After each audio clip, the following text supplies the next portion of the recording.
Manchester United back in talks with Adrien Rabiot over a shock summer signing on a free deal. Ten Hag responds to criticism from Cristiano Ronaldo, plus a little bit of a preview ahead of the game against Southampton. These are some of the stories we will be discussing on this morning's show. But before we get into that, please do me one small favour. Smash a like on today's video. Let's try and see 500 likes on this episode. And if this is your first time watching today, please make sure to subscribe to the channel. Currently, only 50% of people who watch our videos are subscribed. So if you're one of those who isn't subscribed, make sure you get involved. It's completely free content and everyone is welcome. Right, let's get straight on into it then. And let's start the show off by talking about Adrien Rabiot, shall we? So this story's coming out from multiple different journalists in the last hour or so. Some people broke the story last night. So let's read out the first story. It says that Manchester United have held new discussions with Adrien Rabiot in the last 2 days. It says that United now have a better relationship with the player's agent, which is his mother, because the salary demands from Rabiot have now decreased. So, just to give you a bit of a kind of history of the situation here with Adrien Rabiot. Obviously, for anybody who's unaware, 2 years ago, John Murta and Richard Arnold flew to Turin to try and negotiate a deal with Adrien Rabiot's mother in order to bring him to Manchester United. This was 2 seasons ago, because he was also a free agent then. Manchester United couldn't agree a deal with him, and he ended up signing a new contract at Juventus. Fast forward 2 years, he's just left Juventus. He's a free agent. He didn't extend his contract. He wants to go and play somewhere else. And apparently his dream move is Manchester United or the Premier League, moreover. He wants to come to the Premier League. That's the general headline. Now, do I like Adrien Rabiot? I think he's decent. I think he's a good midfielder. I think he'd add a lot of depth to our midfield. Because when you look at the backup options that we've got on the bench, right? Obviously, McTominay's gone, which I thought was the right decision. But we didn't really replace him, if you think about it, because McTominay and Manuel Ugarte are two completely different players. For me, Manuel Ugarte is replacing Casemiro. Casemiro is clearly not up to the standards of a Premier League team anymore, personally. I think, he could go and play in the Saudi League. He could probably go play in the MLS, and I think he would do absolutely fine. But in the Premier League, he's not up to the level, right? And you look at our bench against Liverpool a couple of weeks ago now, right? The only midfielders we had on the bench that day were Christian Eriksen, who I think in his day was a world-class player, but I think he's way past his best, and Toby Collier. Those are the only 2 midfielders that we had on the bench, right? Eriksen, I think, if you're trying to get a goal with 20 minutes left to go, maybe you can chuck Eriksen on and he might be able to create something. Great. Toby Collier, definitely one for the future, but still very young, still very raw, still has a lot of developing left to do. Our squad is crying out for someone like an Adrien Rabiot, for that bit of experience. If we want to go and win the Europa League, which is what my goal for this season is, bringing in a World Cup winner, bringing in somebody who's played at the top level for very many years into that midfield as another option, for me is an absolute no-brainer. He's only 29, he's not that old. He's a free agent, so we wouldn't have to pay a transfer fee. In relation to wages, apparently he was asking for around £200,000 a week, which I think is maybe a little bit excessive. But as this story says this morning, apparently Rabiot is now willing to decrease his wage demands. He's willing to accept less, effectively because he hasn't got the move he was probably hoping for. It's pretty crazy, isn't it? He played every minute for France at the Euros. He played most of the game time for Juventus last season. And we're now in mid-September. The season has very much started and he doesn't have a club. He's currently training alone, as in he's not actually playing football. The last time he played football was at the Euros. So he does find himself in a little bit of a precarious situation where he does need, he needs to find a solution effectively. And I think he feels like Manchester United could be the solution. But what I want you to let me know this morning, should Manchester United be going for Adrien Rabiot? Let me know your thoughts in the comment section below. Let me know what you think. Some people in the chat are questioning his attitude. What's that based on? What are you questioning his attitude about? Let me know. Because if you're questioning his attitude, could you say that Bruno Fernandes has got a bad attitude? He's throwing his hands up on the pitch. He's complaining constantly. Could you say that Rashford's got a bad attitude? Maybe. Could you say that Garnacho's got a bad attitude for liking posts that Cristiano Ronaldo posted, criticising the manager? You know, you could go on and on and on and on and on, you know? So at the end of the day, they're professional athletes. Like, everyone's human. Everyone has different personalities. I don't know. I don't think he has a bad attitude, to be honest. You don't play at the level he has for that many years if you're that, you know, that bad of a person. All you have to do is go and look at his trophy cabinet to see, like, the level of professional that he is and to see what he's kind of achieved in his career, you know? And if you actually look at it, compared to most of our players, if you brought in an Adrien Rabiot, he would probably be the second most successful player in our team by way of trophies, by way of awards, after Casemiro. Because most of the players we've got on our team, they're not serial winners. You know, Bruno Fernandes has barely won anything in his career. Rashford's not won very much. Like, Dallow's not won very much. Martinez obviously won the World Cup, but other than that, like, hasn't won that much. So it is all about having that balance between young and hungry players like Garnacho, Ahmad, Højlund, Mainu, Toby Collier, etc. Having a balance between that and seasoned internationals like Adrien Rabiot. Now, is he my dream signing? No. But the fact of the matter is this. You look at our midfield at the moment, right? So hopefully the midfield tomorrow will be Mainu, Ugarte, and Bruno. That should be the midfield tomorrow, in my opinion. Okay? You look at our backup options there, right? So currently the backup options will be this. You've got Christian Eriksen, who slots into Bruno's position. Okay?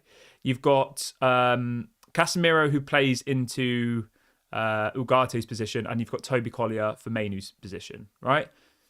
I think Rabiot easily gets into the bench of that team. You know, when you look at who else was on the bench in our last game, our bench was Collier, Maguire, Diallo, Eriksen, Johnny Evans, Tom Heaton, Anthony, Wheatley, and Bayinda. We had 2 goalkeepers on the bench against Liverpool. Like, so I don't really understand people's argument where they're like, oh no, we shouldn't get him, we don't need him, blah, blah, blah. We had 2 goalkeepers on the bench because we didn't have any other players to select. I would much rather have Adrien Rabiot sat on the bench than have Tom Heaton sat on the bench, who's never going to play a minute of football for Man United. Like, it's completely pointless. And wages-wise, you know, apparently he's asking for 200. If we could get him for around 100 to 150k a week, I think, I mean, obviously that's a lot of money to me or you, but in the grand scheme of things, from a footballer's perspective, like 150k a week, obviously that's a lot of money, but it's like the same amount of money that Eriksen's on. So yeah, just to give you the full picture, apparently he was asking for around 200,000, but he has now dropped his wage demands to around 150,000 pounds per week, which is obviously still a hell of a lot of money. If you have a look at how much he was earning at Juventus, he was on about 150 at Juventus. So I think he was obviously hoping that he would leave Juventus and then go and get a bigger paycheck somewhere else. But it doesn't really seem like it's materialised. He's rejected offers from Saudi. He doesn't want to go there. And he's also, in recent days, rejected offers from the Turkish league as well. He wants to come to the Premier League, effectively. Now, just to give you the full reporting, apparently Arsenal are also interested in signing him. Maybe that's because Odegaard's obviously picked up this injury. I'm not entirely sure. So, yeah, we'll wait and see what happens with this one. But I just personally think, right, we desperately need to strengthen this team. We desperately need to bring in some other options. And someone like Adrien Rabiot, with his experience, like, I don't really see why we wouldn't go for him, for me personally. But obviously, if you disagree, that's fine. You can let me know your thoughts in the comment section below. But yeah, for me, I think he's a decent option to have as a backup. Everyone who's just joined the video, if you could do me a small favour and smash a like, that'd be really, really appreciated. We're trying to hit 500 likes on this video. And if this is your first time watching, please also subscribe to the channel. I'm live every day at 8:30 and 6 p.m. UK time. We're literally just about to hit 39,600 subscribers. So make sure you go and subscribe if you haven't already. Let's see what people are saying in the chat about this. Johnny says we've already had 10 injuries and we've only played 3 games. We're going towards 100 injuries this season. I mean, that's what I'm saying, you know? Like, what happens if Mainu gets injured? What do we do then? Mason Mount's already injured. Eriksen, I don't think is you know, like, physically able to play 90 minutes anymore. Somebody says we need more options in the midfield. It's a no-brainer to sign Rabiot. I would agree. I would. Like, if Rabiot was on the transfer market, he would probably be like a £30 million player at the age of 29, and you can get him for nothing. Obviously, you'll have to pay some sort of signing-on fee, but his hand has been weakened massively because we're 3 or 4 games into the season, right? And he doesn't have a club because he's been asking for too much money. So his demands have had to come down. It's not because he's not a good player. He's had offers from Saudi and offers from Turkey, offering him the money that he wanted, but he doesn't want to go to those leagues. He wants to come to the Premier League. So if he wants to come to the Premier League, which he clearly does, he's going to have to accept less money. So let's just be very, very clear on the situation. It's not like Rabiot has been rejected by every top club. Rabiot has had offers from Turkey. He's had offers from Saudi for massive money. But he said, I don't want to go to those leagues. He wants to come to the Premier League. That's the situation. Don says Rabiot has better mobility than Eriksen and Casemiro and can play at a 6 or an 8. Yeah, of course he does. He's like 3 or 4 years younger than both of them. You know? Eriksen and Casemiro were older than Rabiot when we signed them, weren't they? They were both in their 30s. Rabiot's just turned 29. Like, 29 isn't that old for a footballer, if you think about it. Let's see what else people are saying. Lord Rogers says there must be a reason we're getting all these players injured and having bad treatment. Maybe, I don't know. I mean, the players that are getting injured, it's the same players that have always been getting injured, you know? So, Luke Shaw, injury prone. There's nothing Erik ten Hag's doing that is making Luke Shaw injured. He's always injured. Malacia had apparently some dodgy surgery, and that's why he's not played for ages. Rasmus Højlund was signed injured. Do you not remember when we signed Rasmus Højlund? He was injured when we signed him. So I think it's easy to point the finger at Erik ten Hag and be like, oh, it's Erik ten Hag's fault. It's Erik ten Hag's fault. But if you actually look at the players who keep getting injured, it's the same players, you know? And it's the players that historically have had problems with injuries that seem to be to keep pick up these injuries. So I think it's a little bit of a poor excuse just to be like, oh, it's Erik ten Hag's fault. It must be his fault that they're getting injured, because they were getting injured before Erik ten Hag was the manager. So I don't really agree with that, to be honest. I think that's maybe a little bit harsh to say, you know, to ignore the past and ignore the fact that Luke Shaw's only played 50% of his games since joining Man United nearly a decade ago, but just to be like, oh, it must be something that Erik ten Hag's doing wrong. Like, I don't buy into that personally, but yeah. Let's see what else people are saying. There seems to be quite a mixed opinion on Adrien Rabiot, which is interesting. Some people are saying, you know, that he's greedy.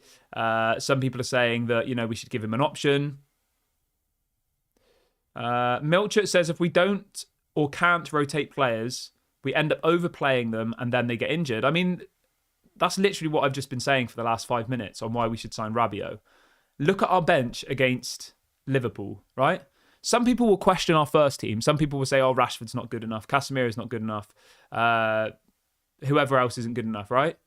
Our bench against Liverpool, in probably our biggest game of the season, was Toby Collier, who's a youth player, Maguire, who should have left years ago, Amad Diallo, who should have started that game, Eriksen, who should have gone in the summer, Johnny Evans, who's 37 and is going to retire at the end of this year, Tom Heaton, again, going to retire at the end of this year, Anthony, the biggest flop in Manchester United's history, Ethan Wheatley, a youth player, and Altay Bayindir, who was completely pointless to be signed. Like, we have no depth on the bench whatsoever. And people are like, oh, why would we sign Rabiot? And then people complain about getting injuries. If we want to put out a different 11, right? Say against Barnsley, midweek, we say, right, let's put out our B team. The B team would be Bayindir, Johnny Evans, Maguire. We've got no left back and right back as backup, so God knows who would play there. Your midfield would be Eriksen and Casemiro. And your attacking would be probably Anthony, Wheatley, and I don't even know. Do you see where I'm going with this? Whereas if you compare that to, say, like a Man City have won every game this season so far, and they haven't even got Phil Foden, they haven't got Kyle Walker. Like, you look at their team versus our team, and people wonder why we keep picking up injuries, because Erik ten Hag obviously feels that he has to play those players to have any chance. Like, you look at Man City's bench against West Ham the other day. Gundogan would get in our team. Gundogan would get in our first team. Matthias Nunez would probably get in our first team. Kyle Walker would get in our first team. Ake would get in our first team. Ortega would get in our first team. John Stones would get in our first team. Rodri would get in our first team. Like, their whole bench, every single player on Man City's bench in their game against West Ham would start for Man United. And that's not even the players who started their game. Do you see where I'm going with this? So, you know, Man United don't have that luxury where they can rotate and then expect to win. If we rotate, the lineup's going to be like Johnny Evans, Maguire, Eriksen, Toby Collier, Wheatley.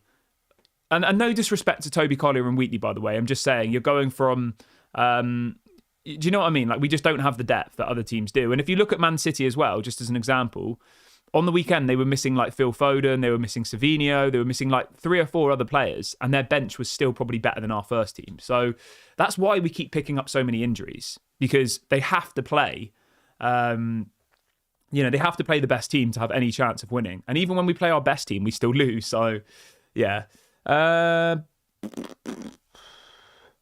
Mark says, I'm going with a 4-0 win tomorrow. Wow.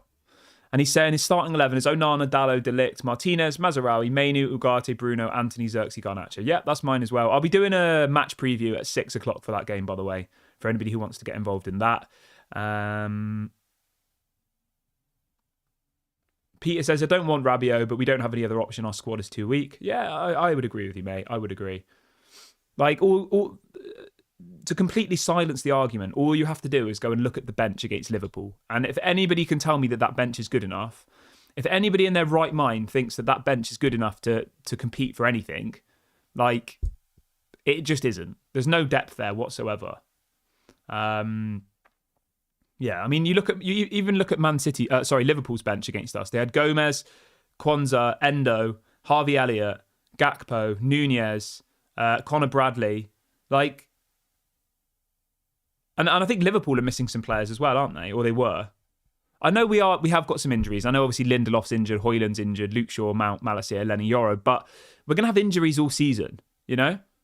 Like, it might be that Lindelof comes back and then Maguire gets injured, or Højlund comes back and Xerxes gets injured. Like, I'm expecting us to have probably 6 injuries minimum throughout the whole season. We've already got 6 injuries at the moment, and we're 3 games into the season. So if we lose another couple more players in the next few weeks, like, we could easily be on double figures before you know it. But what would be interesting, right? Obviously, against Southampton, he's got a pat on the best team, 100%. But against Barnsley in the week, I think we play Barnsley on Wednesday, is it? Or Tuesday? I can't remember. But we play Barnsley next week. Against them, like, I want to see the backup team. I want to see Toby Collier. I want to see Maguire. I want to see Ericsson. I want to see Anthony. I want to see Wheatley. Because if they're not good enough to beat a League One side in Barnsley, then what are they doing at Manchester United? That's my take on that. But let's move on from that, though. Let's talk a little bit about Erik ten Hag and Cristiano Ronaldo. So Erik ten Hag was asked about the comments that Ronaldo made about, Ronaldo effectively saying that the Man United manager can't come out publicly and say that, they're not going to be able to compete for the league this season. I mean, I just think it's all a bit stupid, to be honest. I think it's Ronaldo being bitter. I think Ronaldo upset a lot of the Man United fan base and did somewhat ruin his legacy at the club after doing that Piers Morgan interview. And I think all he's doing now is just adding more fuel to the fire, to be honest. I love Ronaldo. He's one of my favourite players ever. But yeah, I don't think the way that he's handling himself at the moment is particularly... I don't know. I think he's just bitter about Ten Hag. I think he's just upset about the way that, he left Manchester United. And yeah, there's not really much that Erik ten Hag can do about that. Erik ten Hag hit back and said, well, Ronaldo's in Saudi now, blah, blah, blah. Like, it's just annoying, isn't it, that stuff like this comes up. But, we're the biggest club in the world. We've got the biggest fan base. And there's always, like, gossip. There's always a talking point. So, yeah. Hopefully we don't hear anything else from Ronaldo. Hopefully he just, stays quiet. But, yeah.